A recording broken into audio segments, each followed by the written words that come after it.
Hi hello welcome to post 360. నేను మీ మురళీ రాపల్లి. మన రాప్తాడు వైఎస్ఆర్సిపి మాజీ ఎమ్మెల్యే తోపుదుర్తి ప్రకాష్ రెడ్డి గారు మనతో ఉన్నారు. Sir welcome to our studio. నమస్తే.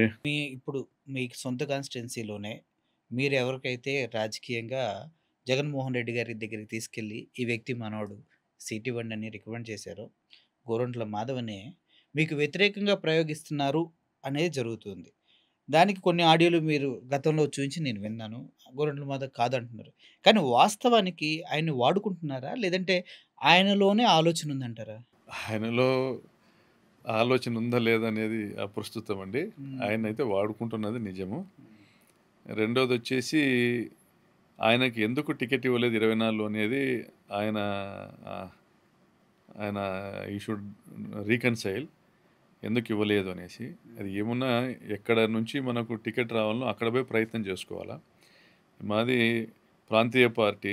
రాజశేఖర్ రెడ్డి గారి ఒక ఫోటో మీద నడిచేటువంటి పార్టీ.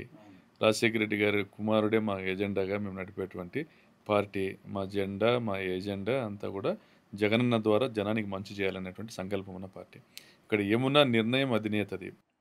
సో మాధవ్ జగన్మోహన్ రెడ్డి గారికి దగ్గరగా ఉంటూ ప్రత్యర్థుల పైన విరుచుకుపడుతూ జగన్మోహన్ రెడ్డి గారికి అండగా ఉంటూ ఎక్కడైనా టికెట్ అడగచ్చు.